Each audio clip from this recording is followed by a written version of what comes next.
Il faisait tellement chaud à San Francisco que Madame McDonald prit la décision de partir en vacances dans sa maison d'Acapulco. Elle fit ses bagages et alla chercher sa belle voiture décapotable.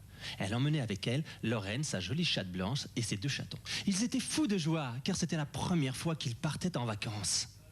Mais où sont-ils donc? Lorraine, Lucie, Lionel, je n'ai pas l'intention de rester une seconde de plus dans cette chaleur. Nous arrivons, Madame McDonald.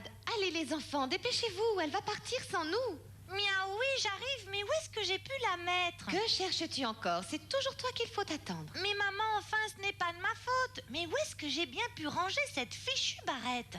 On ne doit pas dire fichu. Dans la bouche de qui as-tu entendu ce gros mot? De Madame McDonald. Ah oui, de notre maîtresse, c'est ça. Elle dit toujours ça quand elle croit qu'elle est seule. Allons, ne dis pas de bêtises, Lionel. Madame McDonald n'oserait jamais dire une chose pareille. C'est une femme très bien élevée, je vous assure qu'elle n'a jamais dit un gros mot de toute sa vie. De toute façon, les enfants ne doivent pas répéter ce que disent les grandes personnes. Si vous ne venez pas tout de suite, je m'en vais toute seule à Acapulco. Dépêchons-nous. Oui, maman. Elle a horreur d'attendre. Je t'achèterai une autre barrette à Acapulco, ma petite chérie. Ouais, allez, le premier arrivé gagne le dessert de l'autre. Et c'est moi qui suis le plus fort. Lucie, Lionel, veuillez marcher lentement avec délicatesse, s'il vous plaît. Vous n'êtes pas de vulgaires chats de gouttière qui filent à toute allure. Vous êtes des aristochats. Quel dommage, j'aimerais tellement courir dans la rue. Ah ouais, moi aussi. Quelle élégance, mes chers petits. Miaou. Miaou. Ne salissez pas vos pattes sur ce vilain trottoir et sautez vite dans la voiture. Les chatons s'installèrent sur le siège arrière et Madame McDonald fit démarrer sa belle voiture.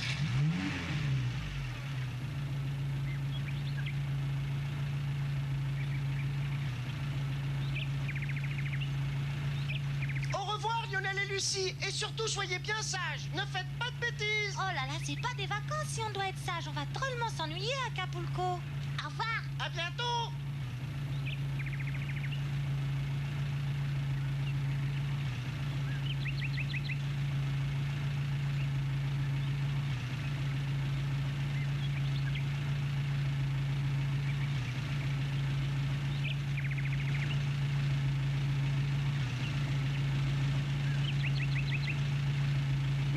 Bonnes vacances, Madame McDonald. Merci, Rosa, toi aussi. Repose-toi bien, Lorraine. Merci, gentil hérisson.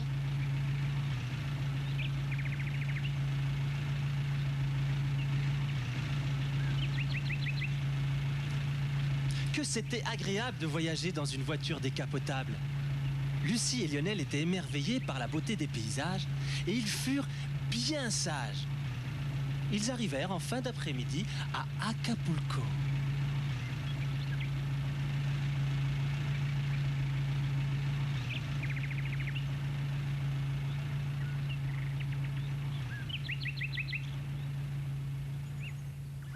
Après cette longue journée sans bouger, Lucie avait envie de se dégourdir les pattes. Je vais aller visiter les alentours. Je reviens tout de suite, ma petite maman. Pas question, ma chérie, tu vas rester ici. Mais maman... Il faut d'abord s'occuper des bagages. Lionel, aide ta grande sœur, s'il te plaît. Lionel et Lucie haussèrent les épaules et retournèrent vers la voiture. Lucie est aussi aventurière que son père. Je veux dire, il ne pensait qu'à aller se promener, mais il avait un tel charme.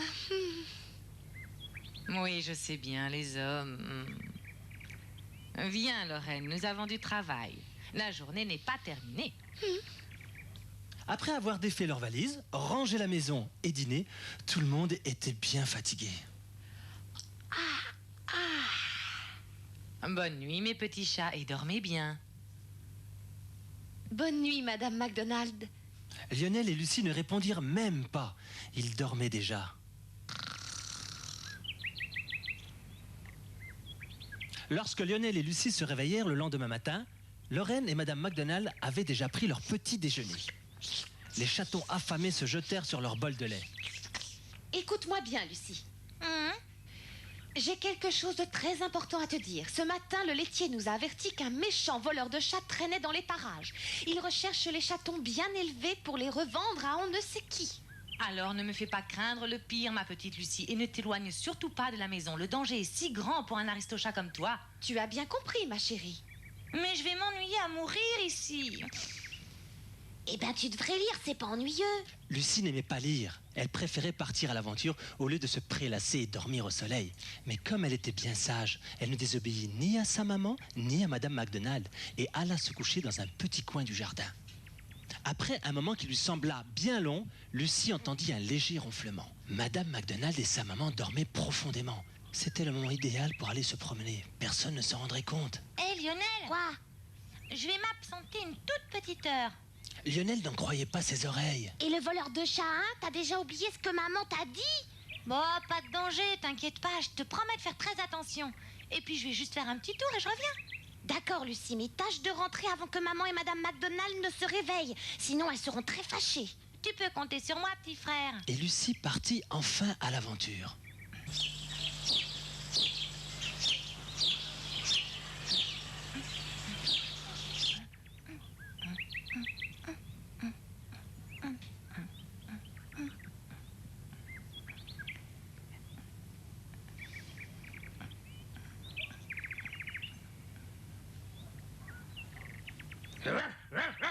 Va-t'en ici, sale chat. Pas comme celle-là.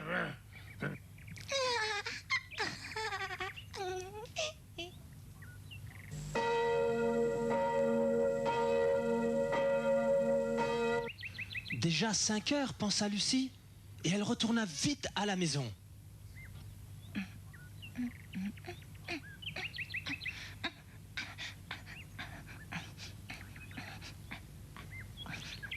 Tu en as mis du temps.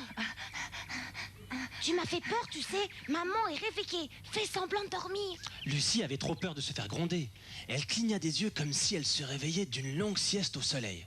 Madame MacDonald avait entendu un drôle de bruit et regardait les chatons. Elle soupçonnait quelque chose mais ne savait quoi. Quelle horreur, j'ai rêvé que le voleur de chat avait capturé ma pauvre petite Lucie. Mais heureusement, elle est bien là.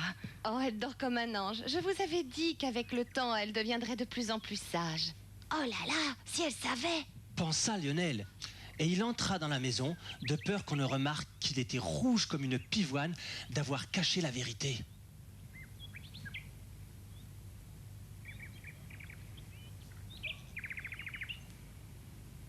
Le jour suivant, la même histoire recommença.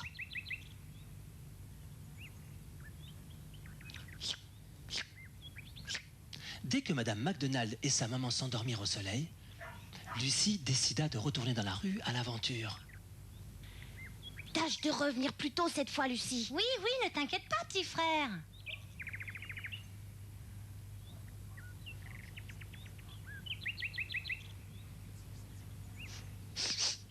Vilaine.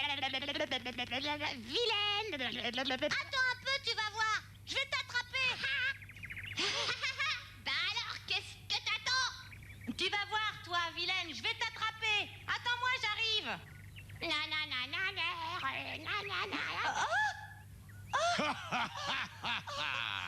Ah, en voilà un bien joli petit chat.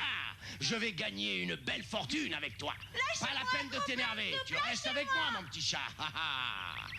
Viens à la maison, je dis. T'auras un bon gros morceau de fromage pour te remercier, ma petite.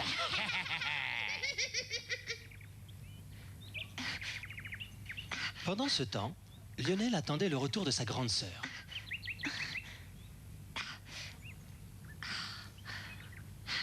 Lionel, Lucie, où êtes-vous, mes petits?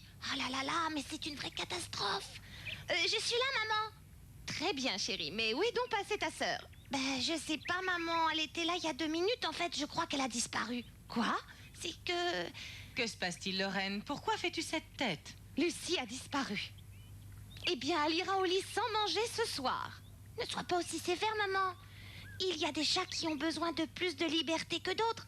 Eh bien, voyons, elle sera quand même punie. Je lui avais interdit de sortir et elle m'a désobéi. Ça lui servira de leçon.